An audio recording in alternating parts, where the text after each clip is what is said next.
Jetzt. Hallo, ich bin Alexei und das ist Piotr. oder Peter und wir befinden uns in Kasachstan, in Almaty. Kasachstan ist mein Heimatland und wir haben uns entschieden, dass wir auch mein Heimatland besuchen. Und zwar zwei ganze Wochen werden wir hier unterwegs sein. Ich war ja das letzte Mal, glaube ich, vor 8 oder 9 Jahren, also ist ziemlich lange her. Bin wirklich gespannt, vor allem auf die Landschaften, die wir ansehen werden. Und wir werden auch, glaube ich, 2 ganze Tage für meine Heimatstadt aufwenden. Sorry, ich bin kein guter Redner. Aus dem Stegreif zu sprechen ist nicht gerade meine Stärke. Dazu kommt noch etwas Lampenfieber vor der Kamera. Wir sind 2 ehemalige Arbeitskollegen und einfach gute Kumpels und haben bis jetzt mehrere Reisen zusammen unternommen. Es macht mir Spaß, mit Peter zusammen zu reisen, da er lustig und unkompliziert ist. Wie ich vorhin gesagt habe, Kasachstan ist mein Heimatland, welches ich vor 25 Jahren verlassen habe. Seitdem habe ich Kasachstan zweimal besucht, allerdings nur meinen Geburtsort. Außer meinem Geburtsort habe ich so gut wie nichts von Kasachstan gesehen und sehen könnte man hier echt viel. Die schiere Größe des Landes, das 9. größte Land der Welt und fast 8-mal so groß wie Deutschland, das ist Kasachstan. Hier ist Russland und da ist China. Und hier die Mongolei. Kasachstan ist in 14 Regionen aufgeteilt.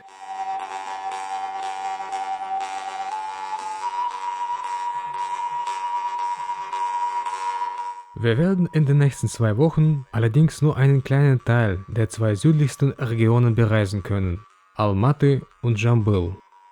Hier ist unsere Route. Wir fangen in der ehemaligen Hauptstadt Almaty an und fahren danach zum Nationalpark Altyn-Emel. Nach dem Nationalpark wartet auf uns der Grand Canyon Kasachstans, die Scharyn-Schlucht. Nach der Schlucht fahren wir weiter südlicher zum Tuskol-See und danach zu 2 weiteren Seen, Kolsay und Kaindy, in der Nähe des Dorfes Saty. Als nächstes geht es Richtung Almaty zum Turgental und Assy-Plateau und danach zurück nach Almaty, wo wir uns in den Nachtzug setzen und zu meinem Geburtsort fahren, der Stadt Taras. Schließlich fahren wir wieder in einem Nachtzug zurück nach Almaty, wo wir einen der Hausberge besteigen werden. Und das alles mit Hilfe und unter souveräner Führung, mit großem Wissen der Region und der Natur, mit vielen Beziehungen und ach, ich stelle euch den Mann doch einfach vor.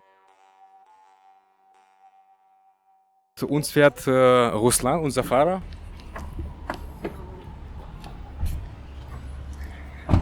My name is Ruslan. Nice Я- to meet you, Ruslan. Что надо? Ну, просто скажи по-русски. Добро пожаловать в Алмату. Приятных впечатлений Алмате и Алматинской области. Добро пожаловать. Спасибо, Ruslan. So, Peter, was kannst du noch sagen?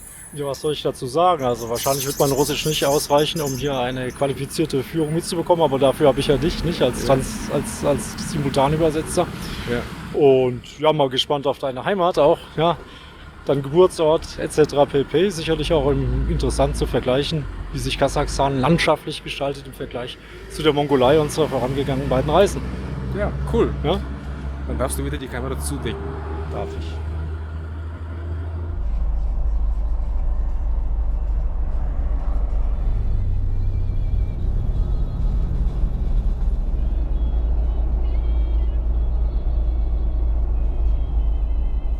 Wow, wie gut die Berge zu sehen sind. Es hat geregnet. Eigentlich leidet Almaty, wie zum Beispiel LA oder Athen, an ihrer Kessellage und dem immerwährenden Smog. Übrigens, das Gebirge da vorne heißt Trans-Ile Alatau, unter welchem der eine Hausberg ist, den wir besteigen werden. Aber darüber viel später. Wir schauen uns jetzt Almaty an.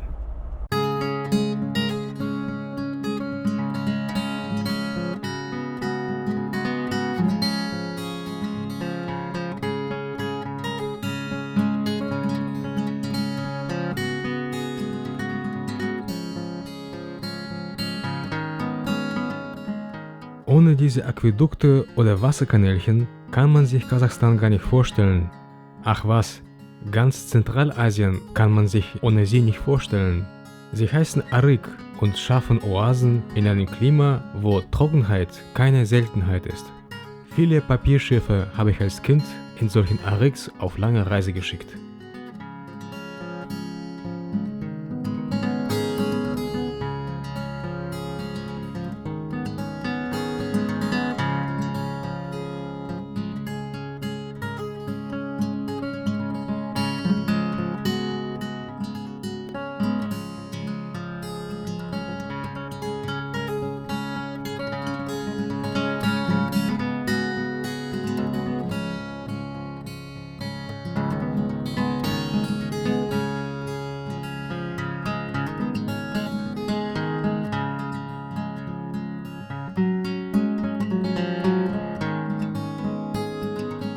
Das Symbol der Stadt Almaty ist der Apfel. Der Name der Stadt lässt sich auch als die Stadt der Äpfel übersetzen. Die Apfelsorte Aport machte Almaty in der Sowjetunion berühmt. Die Äpfel dieser Sorte sind große Äpfel, welche bis 800 Gramm schwer werden können und Mitte bis Ende September reif werden. Sie sind bekannt für ihr einzigartiges, leicht süß-saures Aroma. Es wird vermutet, dass Aport seine besten Qualitäten zeigt, wenn er auf einer Höhe von 900 bis 1200 Meter über dem Meeresspiegel wächst. Aus diesem Grund gab es früher in den Vorbergen von Trans-Ili-Alatau viele Apfelgärten. Die meisten wurden jedoch nach dem Zerfall der Sowjetunion nach und nach gefällt, da viele neureiche Kasachen sich dort Häuser bauen wollten. Die Bedeutung von Aport ist seitdem stark gesunken, aber es gibt heute Initiativen, den Anbau dieser Apfelsorte wieder zu beleben.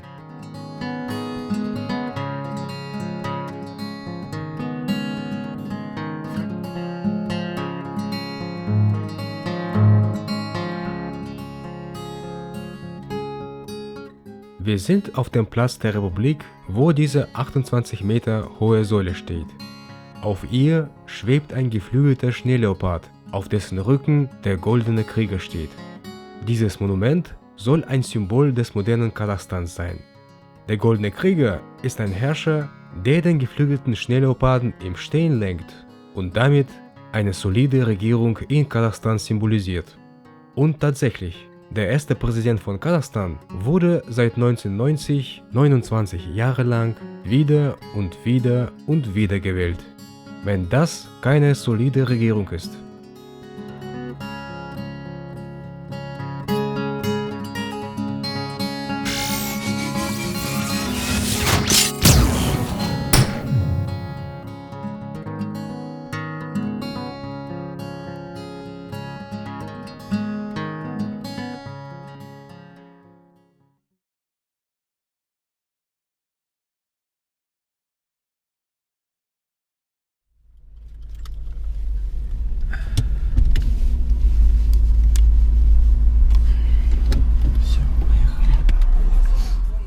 Yeah, es geht los.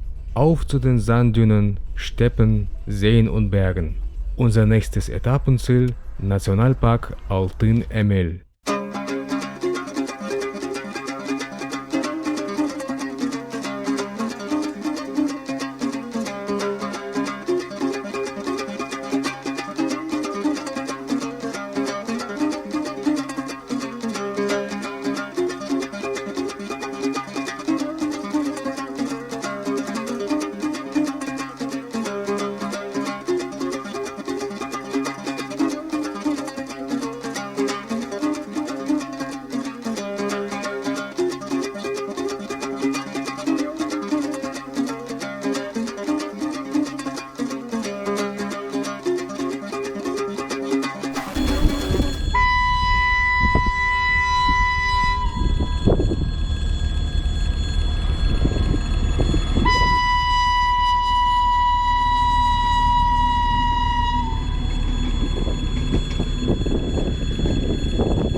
Ruslan setzt uns aus und fährt zurück nach Almaty. Nee, wir sind am Eingang vom Nationalpark und laufen den Hügel hoch, wo es eine gute Sicht auf das Tal geben soll. Ruslan wird auf der anderen Seite des Hügels auf uns warten.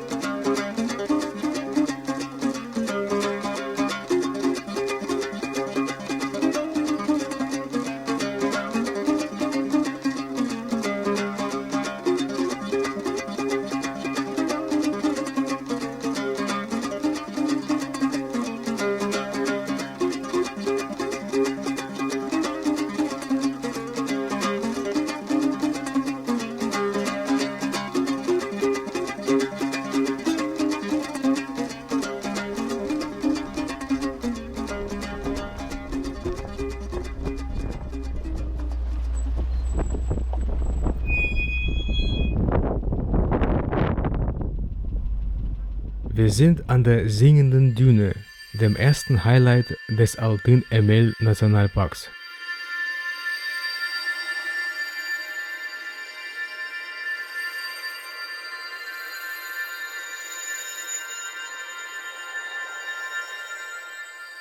Für mich und auch für Peter ist es bereits die zweite Singende Düne. Die erste haben wir in der Mongolei gesehen. Gesehen, aber nicht gehört. Zumindest ich nicht.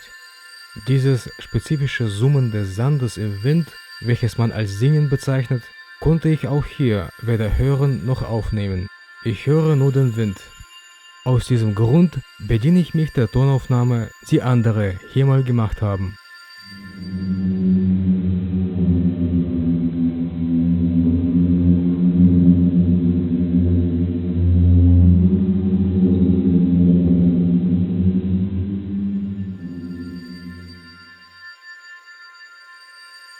Das hört sich echt gemäß der lokalen Legende an, laut welcher unter dieser Sanddüne Genghis Khan und seine Krieger begraben liegen und der Sand zu singen anfängt, wenn die Seele des Khans von seelischen Qualen erschöpft, den Nachkommen von seinen Heldentaten erzählt.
Auf dem Weg zu den bunten Bergen des Altyn Emel Nationalparks kommen wir an eine Oase vorbei. Hier steht eine alte Weide, eine sehr alte. Man sagt, sie sei 700 Jahre alt. Das wird wohl keine Überraschung sein, aber gemäß der lokalen Legende ruhte einmal unter dieser Weide Genghis Khan aus. bevor er unter jener Sanddüne begraben wurde, nehme ich an.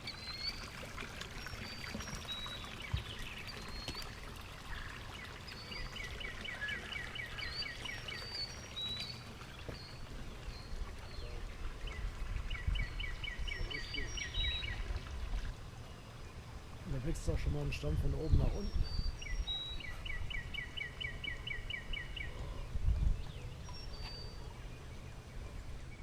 Ein wunderschöner Teich macht die Oase komplett.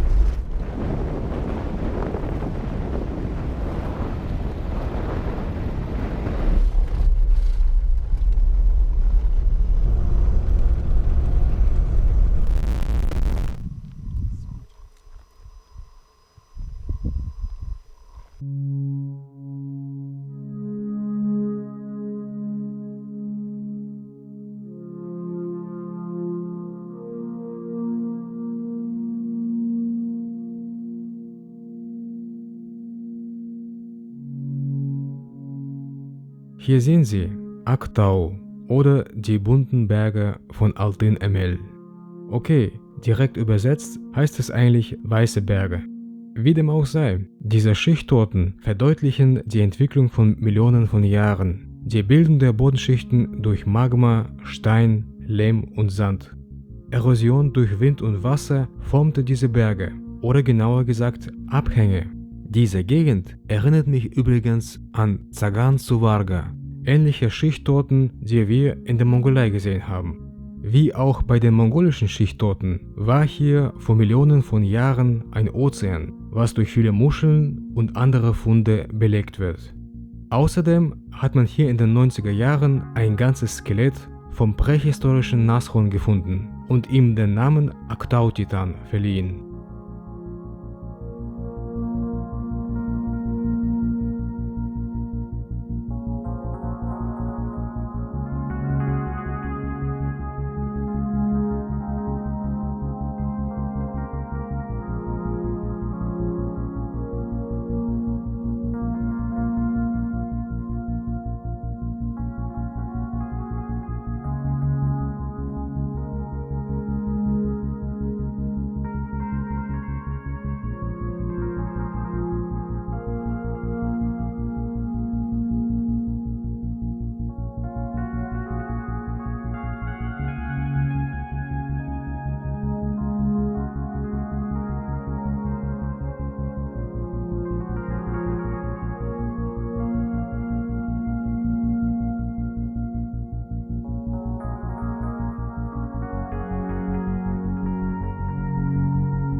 Ruslan erzählt uns, dass er hier das letzte Mal über einen Kadaver gestolpert ist. Es sei ein Kulan, der von Wölfen getötet wurde. Zur Info, Kulan ist ein wilder Halbesel. Diesen Ex-Kulan schauen wir uns jetzt an.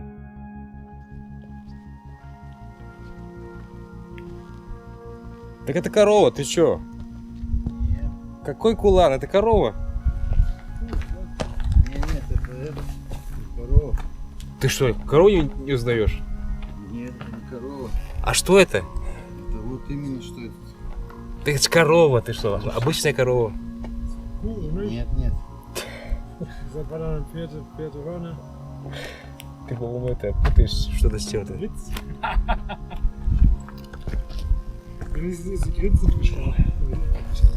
Обычная корова.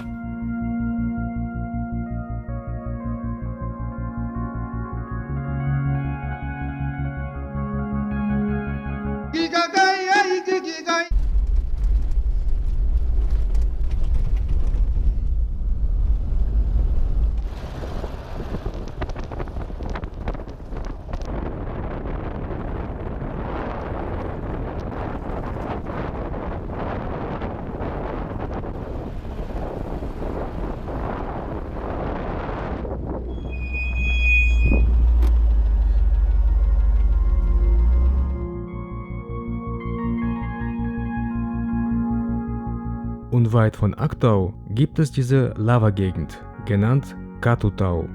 Während Ruslan im Auto chillt, obliegt es uns, das Wanderpensum zu erfüllen.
Die Charin-Schlucht, auch Charin ausgesprochen, ist quasi ein Artgenosse vom Grand Canyon. Vielleicht nicht so tief und breit, aber nicht weniger grandios. Diese Felsschlucht wird nach dem Fluss benannt, entlang dessen sie sich 154 Kilometer schlängelt. Wir schauen uns nur 2 Kilometer davon an, die in den Fluss münden. Dieser Abschnitt wird das Tal der Burgen genannt. Das ist eine ganze Kette bizarr geformter Steinfelsen, die wie Riesensandburgen aussehen. Wahnsinnig schöne, nahezu unwirkliche Gegend.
Oh ja.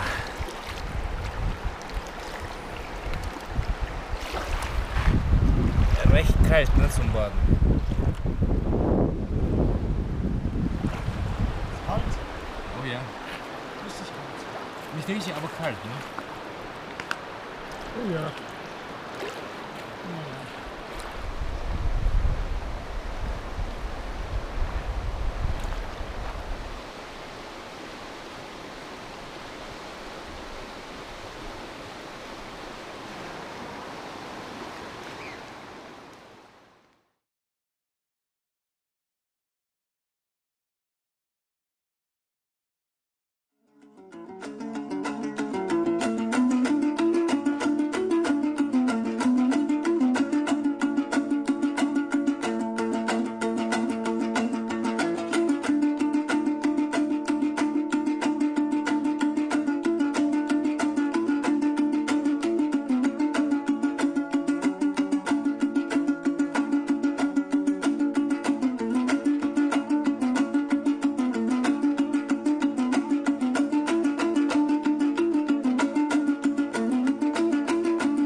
Unsere Seentour startet mit dem Salzsee Tüsköl, 310 Kilometer von Almaty entfernt.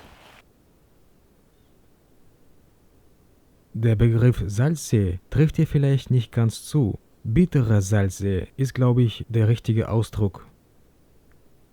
Die Salzhaltigkeit von Tüsköl soll je nach Saison variieren, aber manchmal soll sie das Niveau vom Toten Meer erreichen. Die Seeufer sind flach. Um an das Wasser zu kommen, muss man über den Schlamm gehen, welcher angeblich hier in manchen Kliniken und Sanatorien für die Schlammtherapie verwendet wird. Wir wollen hier uns weder im Schlamm wälzen noch in dieser Salzsuppe baden, sondern einfach die Natur und die Landschaften genießen.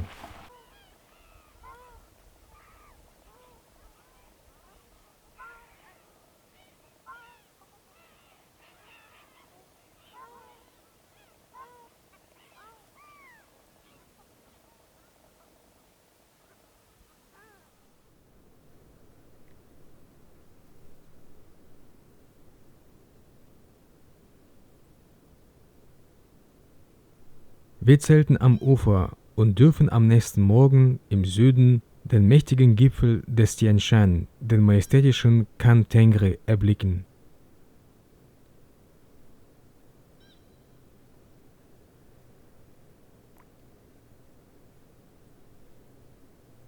Wir machen uns es hier gemütlich.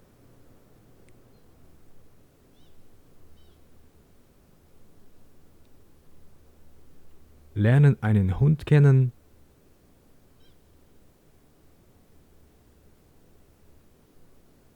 und machen später eine Wanderung zu den Hügeln nebenan.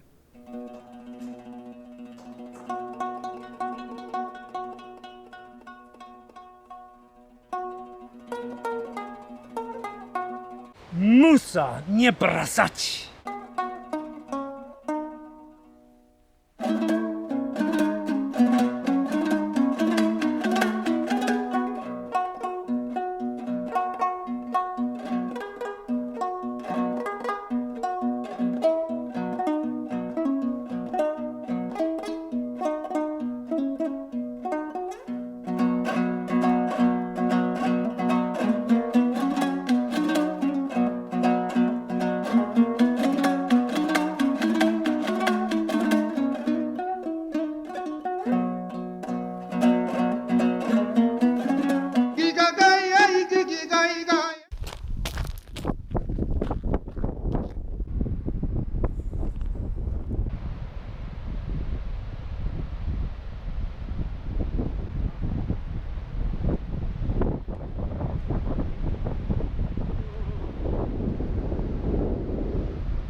Wir sind im Dorf Sati, in dessen Nähe zwei weiteren Seen auf uns warten, Kolsai und Kainde.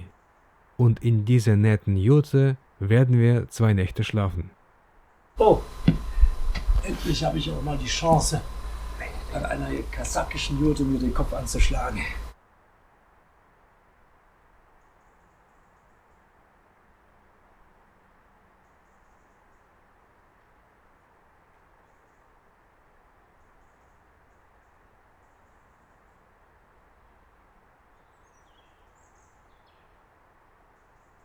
Ja, meine Damen und Herren, in einigen Ländern ist ja die Hanfpflanze etwas Verbotenes. Und es gibt aber auch andere Länder, in denen Hanf einfach, wie beispielsweise hier, im Hintergarten wächst. Ob die jetzt an dieser Stelle kultiviert wird oder nicht, das steht noch zur Klärung offen. Aber allein schon mal schön, und ich denke, wir sollten uns jetzt hier im Rahmen unserer Reise mal an dieser Pflanze noch mal gütlich tun.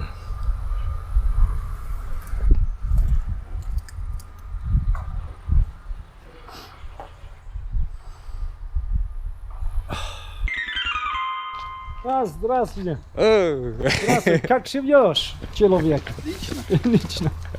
Kein Bier. Колбаса? Ага. Молочный. Das ist ein Nager. Айс. Мороженое. О, а тебе? Я уже съел по дороге. Спасибо О, большое. Я на Спасибо. речку просто ходил. А где река? Вот так вот прямо пойдете туда. Мгм. По улице увидите. Да, есть плюс, ну. Ist gut. Prost. Пойдете на речку? Да, прогуляемся. Давайте.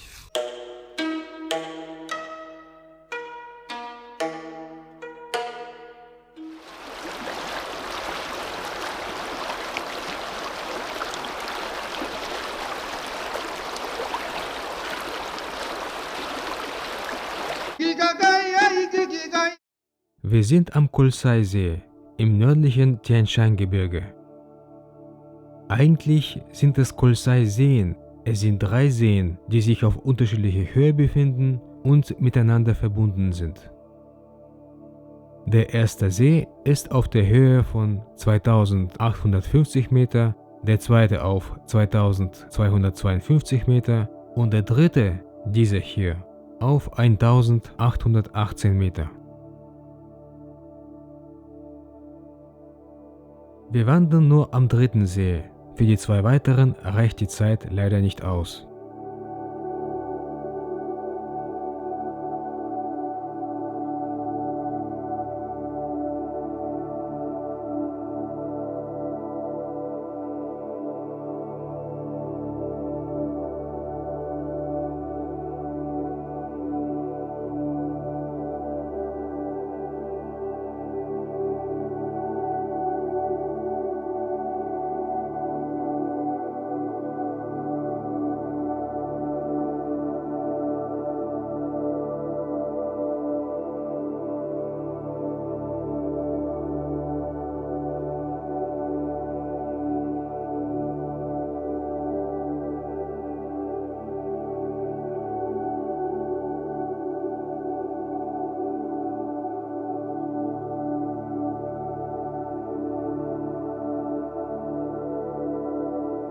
Welch wunderschöne Natur.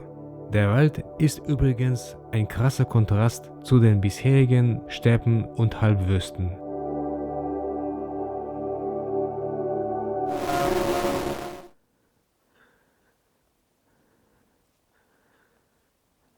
So unverschämt. Sau. Alex, ich sag's dir. Ist unscharf, Wetter. Unscharf.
vom dritten Kolsai-See ist der See Kaindi.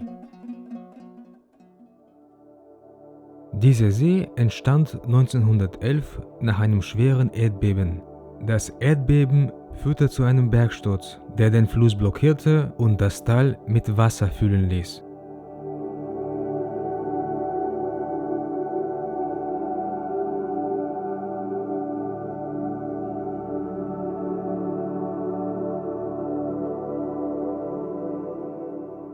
Ende der 80er Jahre nahm die Fläche des Sees nach einem Moorgang ab.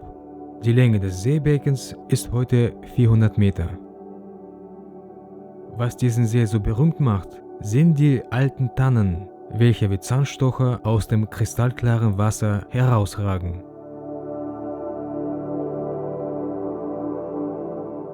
Kaindi soll bei den Tauchern sehr beliebt sein, bei der Wassertemperatur von 6 Grad im Sommer. Муса не бросать!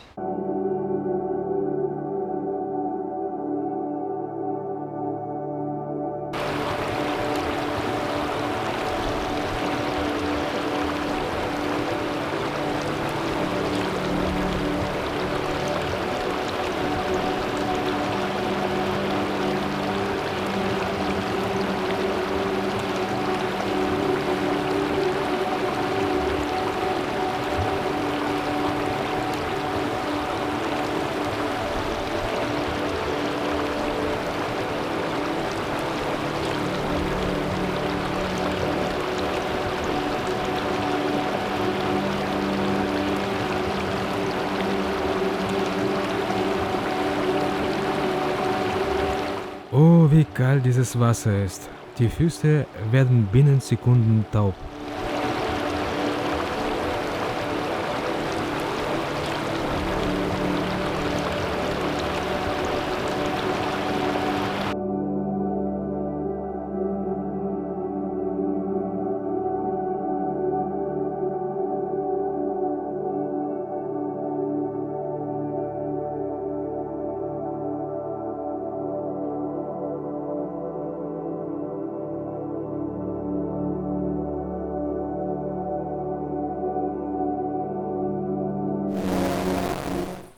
Как дела? Как дела? Ну хорошо, брат. Как тебя зовут? Руслан. Руслан, Как тебя хорошо. зовут? Меня зовут Петр. Очень хорошо. Сколько вам лет? 30. 30. О, человек. Человек. Человек. Меня 48 48? лет есть. О, дедушка, мне дедушка. Нет, не Да, дедушка. да. Зрелость. И Зрелый возраст. Вы говорите по-немецки? Найн. Почему? Плохой учитель был. В школе. Плохой Не учитель. понимаю. Не понимаю, сказал. Учитель плохой в школе был. У тебя учитель хороший, Интересно. а у меня плохой был учитель на немецком. Мне немного, сколько, только немного говорю по-русски, но Чуть-чуть, немножко. чуть-чуть. И Мороз са брасить.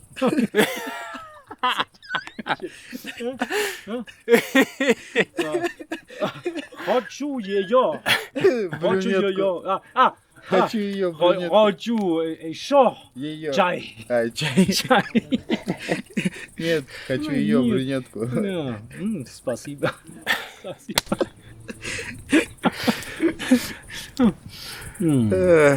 Тоже может быть. Брюнетку. А брюнетка, блондинка. Блондинка? Нет, Блондинка. брюнетка. Не.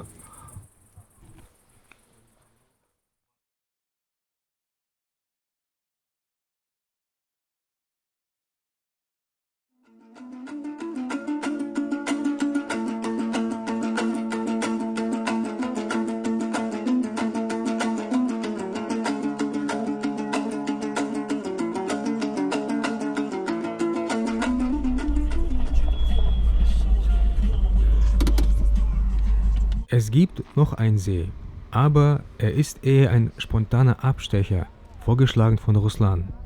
Auf dem Weg zu unserem nächsten Etappenziel, Turgental und Assi-Plateau, kommen wir am Bartogay-Stausee vorbei. Dieser Stausee wurde 1986 zur Wasserversorgung von Feldern im Sommer in Betrieb genommen. Na klar, in diese Halbwüste. Ein süßer kleiner Welpe kommt vom Damm, uns zu begrüßen.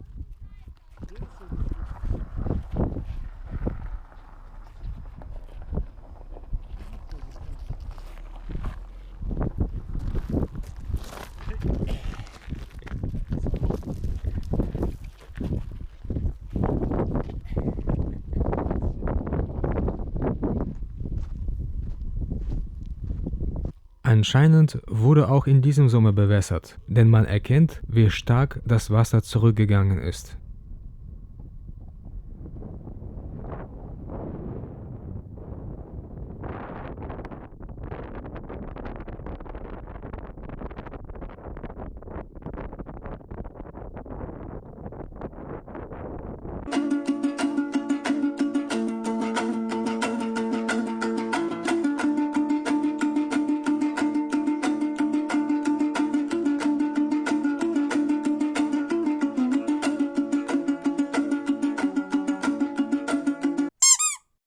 Wir sind im Tal des Flusses Turgen, im Nationalpark Ile-Alatau.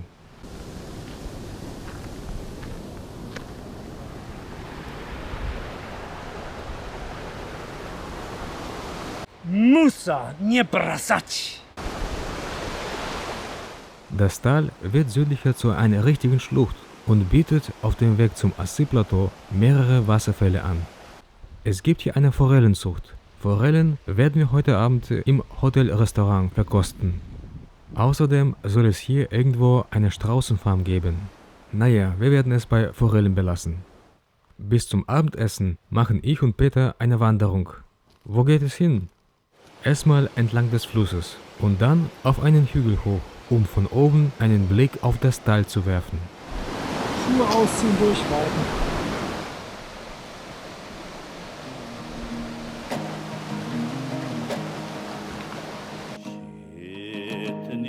Oramaldım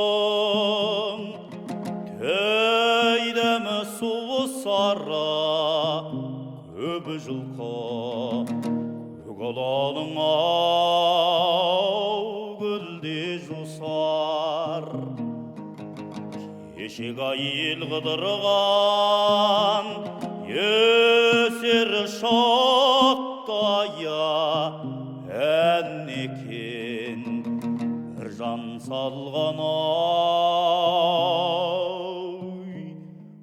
Katzen klettern bekanntlich auf Bäume hoch und haben dann nicht den Mut, wieder hinunter zu klettern. Nach einer halben Stunde Aufstieg hat Peter Angst, Höhenangst. Dieselbe Route für den Abstieg? Auf keinen Fall, zu steil und zu gefährlich. Um abzusteigen, müsse man höher klettern und auf dem parallelen, weniger steilen Grat absteigen. Ich lenke ein, weil ich Peter nicht allein lassen möchte. Nach 2,5 Stunden sind wir wieder unten, nach stacheligen, schwer durchgänglichen Dickicht und mehreren Auf- und Abstiegen. Mit blutig zerkratzten Beinen komme nur ich davon, dank der kurzen Hose.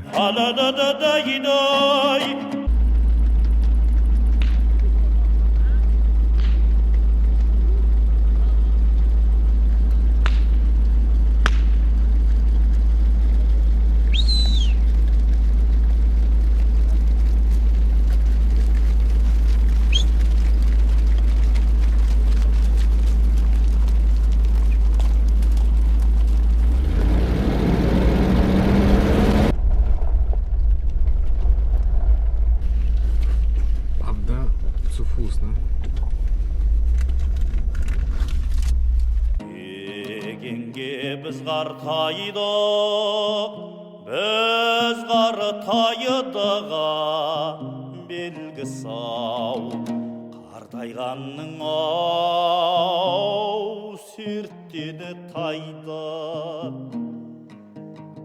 Қанекей соныменен шаққаным үйізі Nach einer 8 Kilometer Wanderung mit einem leichten Anstieg sind wir am Kairak-Wasserfall. Mit seinen 55 Meter Höhe ist Kairak der größte Wasserfall des Turgen-Tals. Aus der kasachischen Sprache wird das Wort Kairak als Schleifstein übersetzt, denn vor ungefähr 10.000 Jahren schlief sich Bozgül, der rechte Nebenfluss von Turgen, durch den Felsen durch und bildete damit diesen Wasserfall.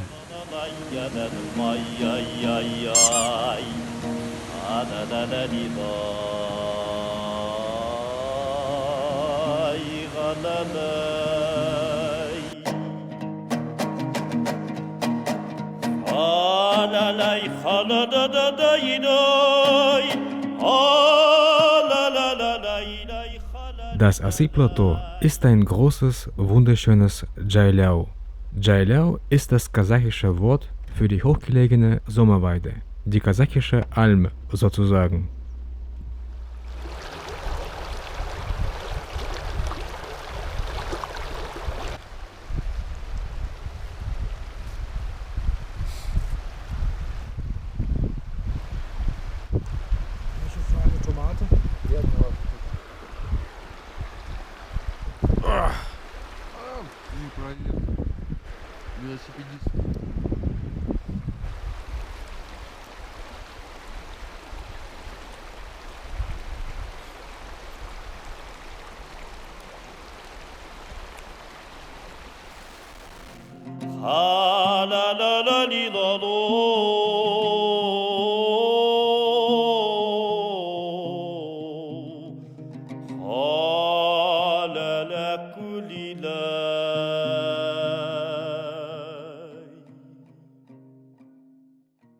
Das Observatoria Assi-Turgen ist eine Sternwarte vom Assi-Plateau auf der Höhe von 2750 Metern. Für eine Sternwarte soll hier ein ideales Astroklima sein. Hohe Transparenz, keine Lichtverschmutzung und durchschnittlich geringe Turbulenzen. Der Bau dieser Anlage hat zu Sowjetzeiten angefangen. Bis zum Zerfall der Sowjetunion wurden 2 Teleskoptürme und ein Hotelblock errichtet, sowie ein 1 Meter Spiegelteleskop in Betrieb genommen. Der Bau des 1,5 Meter Spiegelteleskops wurde mit dem Zerfall eingefroren. Der 1,5er sollte im höheren Turm sein. Die Astrophysik ist ja bekanntlich kurz- bis mittelfristig nicht gewinnbringend, aber in 2017 hat man es geschafft, den Spiegel für den 1,5er sowie weitere Vorrichtungen zu installieren. Das Finanzierungsproblem besteht nach wie vor, wenn man ansieht, wie schäbig das Ganze von außen ist.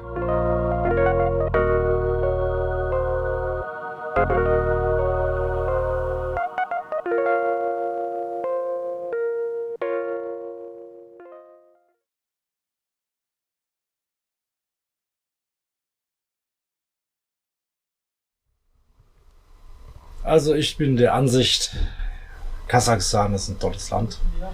Wenn wir jetzt auch bisher noch ein bisschen wenig gesehen haben, ja, aufgrund der schieren Größe des Landes, sind auch die Dinge, die wir gesehen haben, einfach genial. Ja, es ist einfach überwältigend, was die Natur an Spektakeln aufzubieten hat. Ja, und das Ganze gepaart mit einem russischen Führer, nicht russisch, sondern einen, was sagst du immer, Alex? Einen nicht Kasachen, Kasachstaner. Ein Kasachstaner, ja, russischer Herkunft, ja, in einem ja, militärfarben gestrichenen Fahrzeug, sehr schön auffällig, ne? Aber ja, das Fahrzeug hat uns über Stock und Stein gefahren bis jetzt, ja, und heil durch die Landschaften gefahren. Für mich persönlich ist es mal wieder ein Alex Bootcamp, ja, bringt mich wieder auf die körperliche Fitness, die ich eigentlich haben sollte, aber ich halte einigermaßen mit und ja, hat Spaß gemacht und ich bin zuversichtlich, dass wir die nächsten Tage auch ganz toll in diesem Land verweilen werden und gute und schöne Dinge erleben werden. Ja. Also ich kann Peter nur beipflichten, es war wirklich schön, auch toller Führer, Ruslan, guter Mann und wirklich ein guter Fahrer und es hat echt Spaß gemacht bis jetzt die ganzen Landschaften zu bestaunen und durchzureisen. Ich persönlich freue mich sehr auf meine Heimatstadt, auf viele Erinnerungen aus der Kindheit, aus der Schulzeit. Ja, und freue mich auch auf die restlichen Tage in der Gegend um Almaty und besonders auf die Bergbesteigung. Oh, Ja. ja, Ich habe ja letzten Tage dafür trainiert, dass ich dann letztendlich auch auf knapp 4000 Meter komme. Mal schauen, ob mir die Luft ausgeht. Ja, und jetzt versuchen wir quasi durch die Nacht irgendwie zu kommen und hier zu schlafen. Also wir haben einen Luxusabteil bekommen für 2 Personen. Das sieht echt cool aus hier. Mit frisch bezogenen Betten. Und ja, jetzt fahren wir die ganze Nacht durch und werden nach 9 oder 10 Stunden in Taras morgen ankommen. Ja.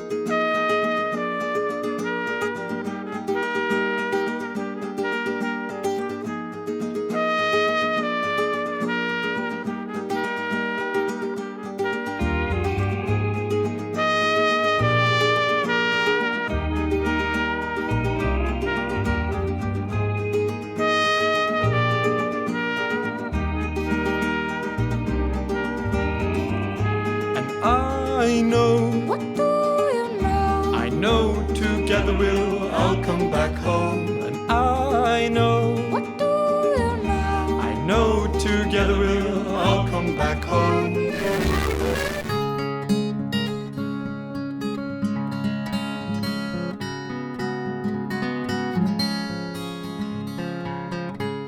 Früher stand hier Lenin. Heute sitzt hier ein kasachischer Nationalheld auf dem hohen Ross.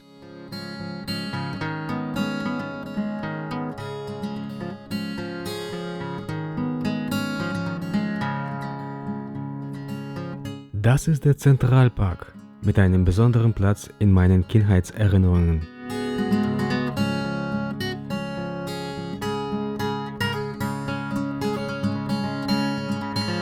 Unglaublich. Das Altmetall aus meiner Kindheit, und ich meine, diese Attraktionen, steht hier noch und funktioniert. An diesem Karussell musste ich mich einmal als Kind heftig übergeben.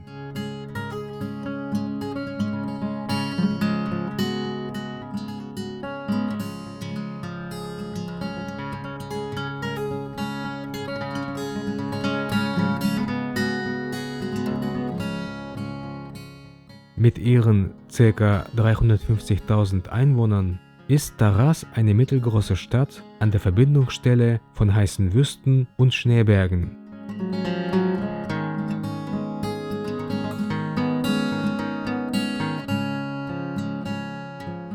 Taras ist eine der ältesten Städte Kasachstans mit einer mehr als 2000-jährigen Geschichte.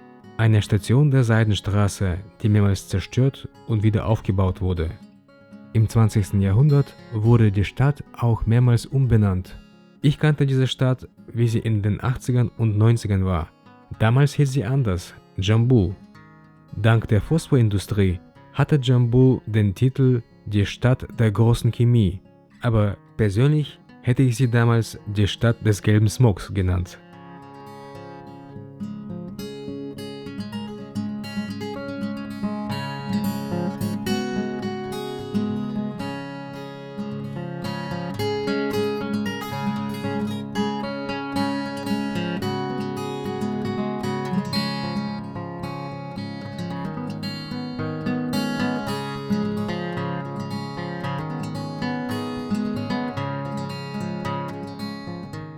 Auf der Stelle dieses Museumskomplexes stand bis vor ein paar Jahren der Hauptbazar der Stadt, auch als Grüne Bazar genannt. Da man hier Überreste der alten Stadt entdeckt und Ausgrabungen angefangen hat, wurde der Grüne Bazar umgezogen.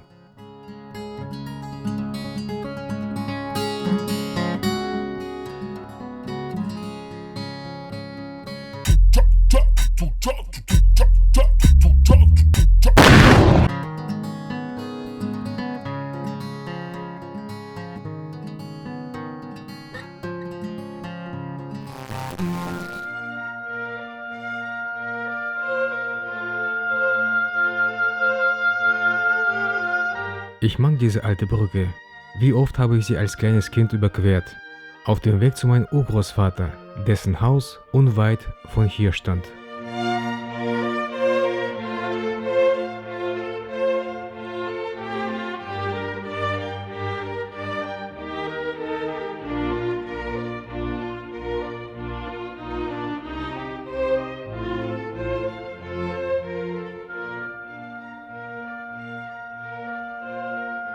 Im Haus hinter diesen Mauern war ich oft als Kind.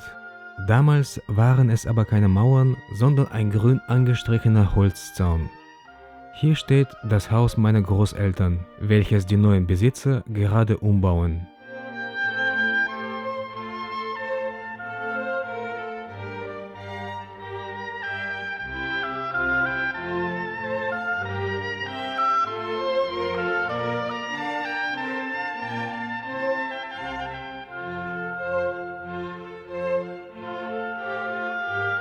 Wie klein und zusammengeschrumpft alles erscheint und wie hoch die Bäume gewachsen sind. Wir sind im sogenannten Mikrorayon, einem Plattenbauwohngebiet. Hier bin ich aufgewachsen. In diesem Haus haben wir gewohnt.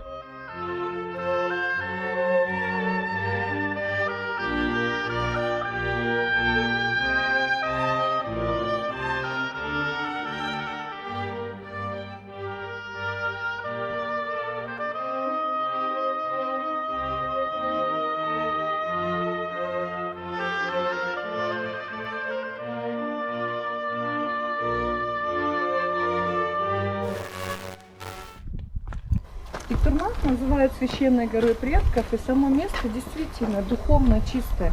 Над этим можно смеяться, верить, не верить.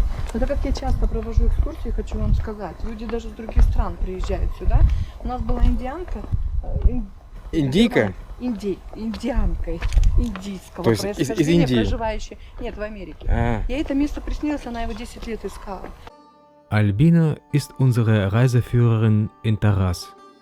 Sie liebt ihre Stadt und erzählt uns mit viel Leidenschaft über die historischen Denkmäler und die Geschichte der Stadt. Sie zeigt uns 4 Mausoleen, angefangen mit diesem hier, Tek Turmas. Hier soll ein muslimischer Heiliger namens Mahmud Khan beerdigt sein. Der Fluss unten heißt Talas. Viele Historiker glauben, dass die Stadt Taraz ursprünglich den Namen dieses Flusses getragen hatte, Talas.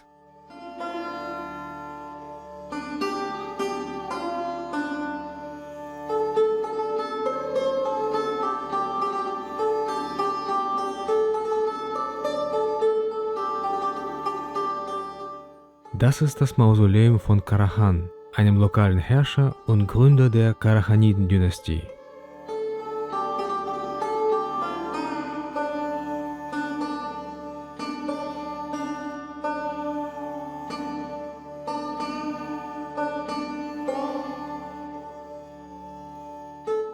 Und das hier ist das Mausoleum von Aisha Bibi, der Geliebten von Karahan, die laut Legende an einem Schlangenbiss gestorben ist.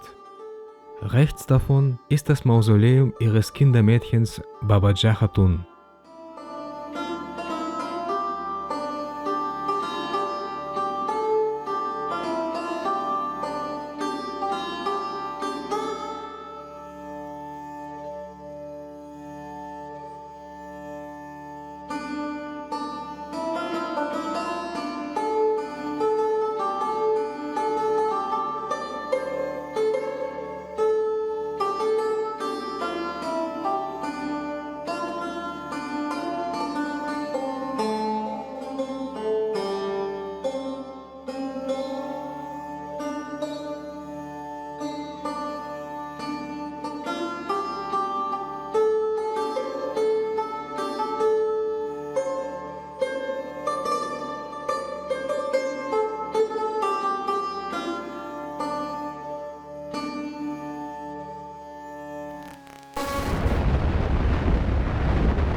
27-28 градусов. Солнечно. Ну там да, там всегда.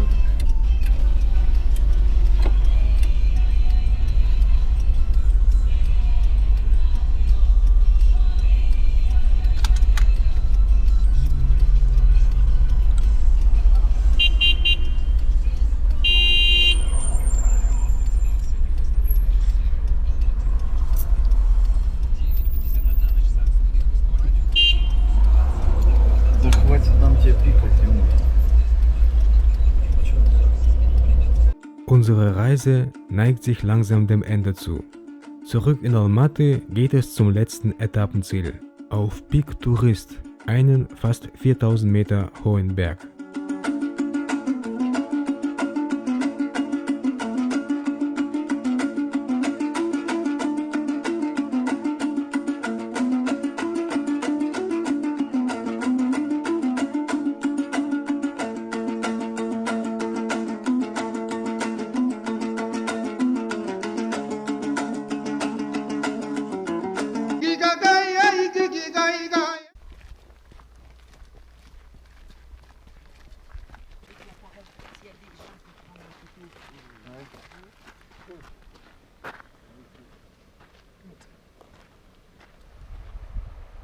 Was für eine schöne Farbe, ne? So hell türkis.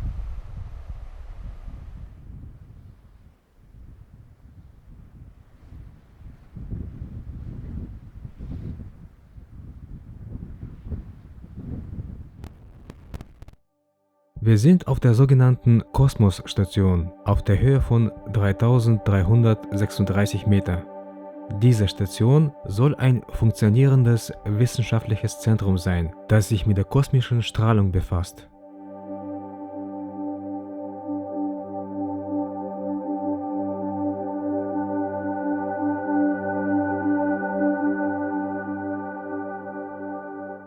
Funktionierend? Wirklich?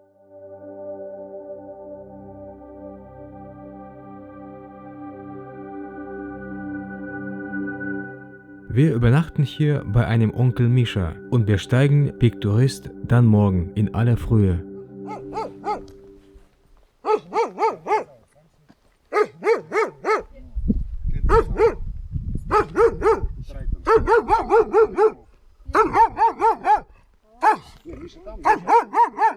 Что не выходит?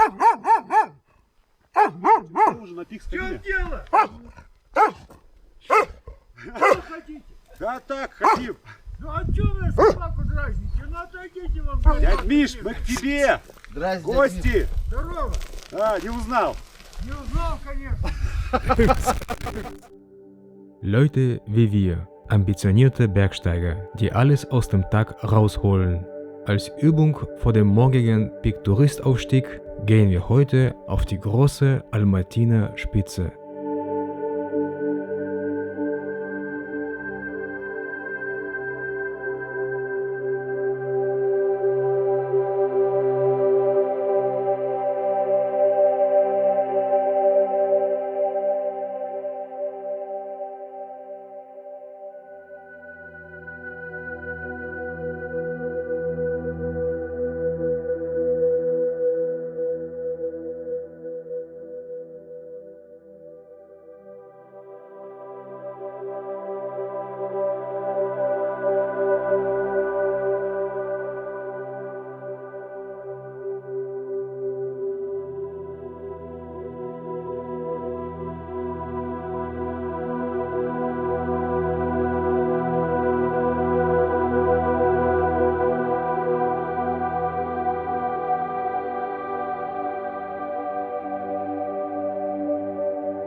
Über Nacht hat es leicht geschneit.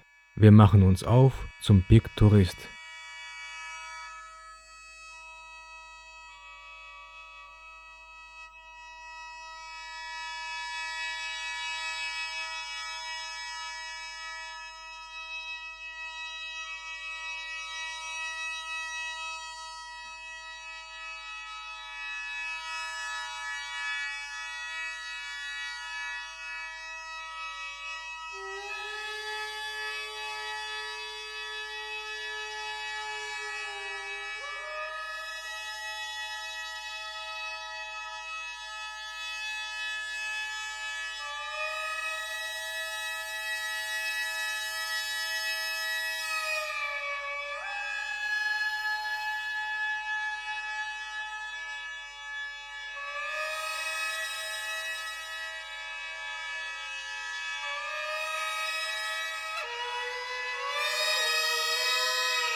Wow, knapp 4000 Meter.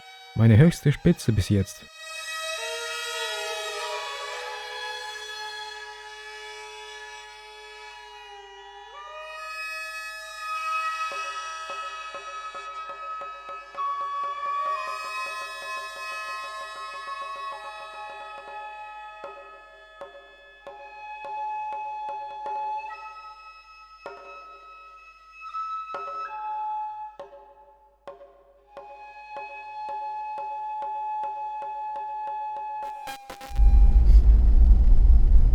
Sehr schön, die Gebirgsformation da.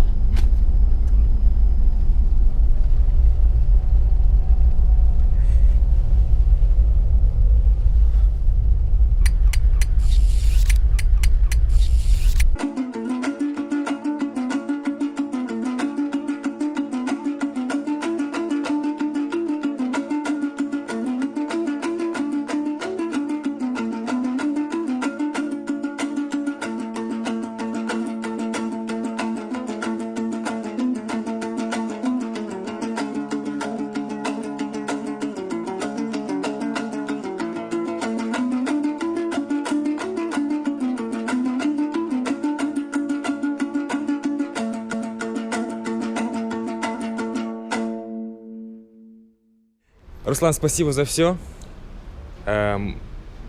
Было очень классное путешествие, нам понравилось. И мы надеемся, что снова увидимся. Да, приезжайте к нам еще. Что-нибудь поинтереснее придумаем. Покатаемся по горам. Да. Очень приятно было с вами познакомиться. Взаимно. Soll aufpassen, dass er nicht mit seinem Snowboard vom Berg fällt. Zur Info. Ruslan ist ein begeisterter Snowboarder und hat uns während der Reise mehrere Geschichten von seinen Snowboard-Ausflügen erzählt. Zum Beispiel, wie er einmal mit dem Snowboard seinen Hund verletzt hat. Unbeabsichtigt, natürlich. Будь осторожен со своим сноубордом в горах. Окей. Ну ладно, давай, дружище. Давай. Ciao.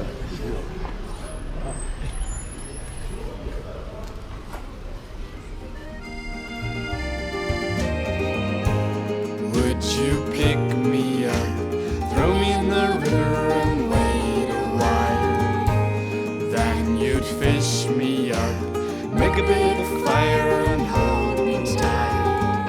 And I know together we'll all come back home. And I know together we'll all come back home.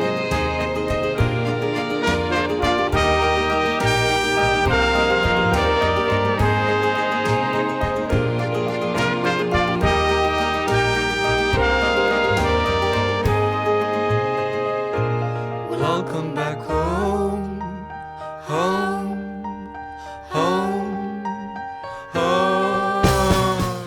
Еще приедешь в Казахстан?